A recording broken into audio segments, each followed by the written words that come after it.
1961년 곡성, 소년 김대중이 태어났습니다. 그 해는 김대중 대통령이 강원도 인제 보궐선거에서 처음 민의원에 당선되며 정치인 김대중이 태어난 해입니다. 소년 김대중이 초등학교 6학년이던 1971년, 정치인 김대중 선생께서 처음으로 대통령 후보로 출마하셨습니다. 이름이 같은 소년 김대중과 정치인 김대중의 첫 만남은 그해 곡성의 장터에서 있던 유세장에서였습니다. 그러나 아쉽게도 김대중 후보는 선거에서 패배했습니다.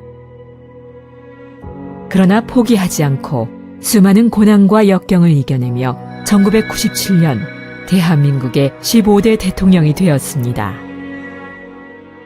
소년 김대중은 1984년 어머님이 바라시던 선생님이 되었고 목포 정명여자고등학교에서 처음 아이들을 가르치기 시작했습니다. 바른 교육을 실천하고자 1989년 전교조에 가입하여 활동하였으나 정치적인 핍박으로 해직되었습니다. 인생의 가장 어둡고 힘든 시기에 사랑하는 사람을 만났고 김대중 대통령의 고향인 신안의 사위가 되었습니다. 해직 후 선생 김대중은 정치인 김대중의 삶을 시작했습니다. 전교조 합법화와 지방자치, 교육자치를 위해 투쟁했고 1995년 제1회 동시지방선거에 출마하여 시의원에 당선되며 김대중 대통령의 당선을 위해 노력했습니다. 1997년 정치인 김대중이 제15대 대통령으로 당선된 후 새정치국민회의에 입당하며 삼선 시의원이 되었고 41살에 목포시의장에 선출되었습니다.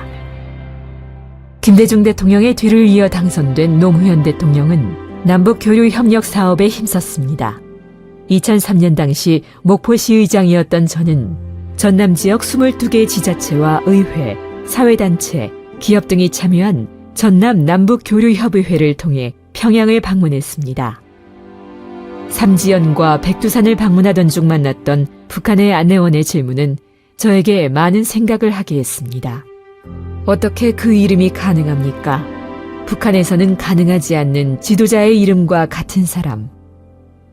저는 과연 그 이름값을 하고 있나 하는 고민을 하게 했고 또한 그 이름에 누를 끼치지 않기 위해 항상 저를 돌아보게 합니다. 김대중 대통령은 빨갱이라는 정치적인 프레임에 갇혀 오랫동안 지역 감정에 시달렸으며 온 가족의 삶에 위협을 받으셨습니다.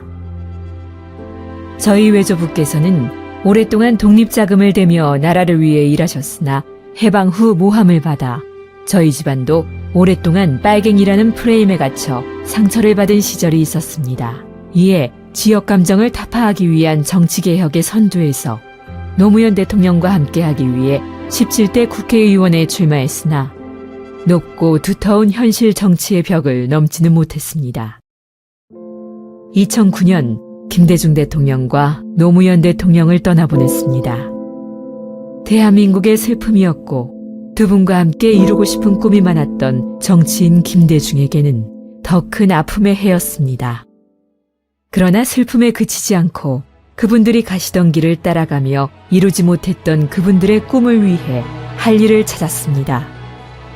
2009년 3월 전국의 283개 단체가 참여한 가운데 2009 교육선언이 이루어졌습니다.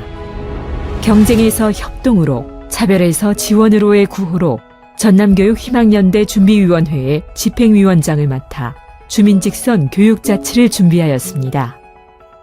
2018년 3월까지 주민직선 1기와 2기 전라남도 교육청에서 비서실장 업무를 수행하며 장만채 전 교육감님과 함께 교육자치의 방향을 잡고 성과를 만들어냈습니다.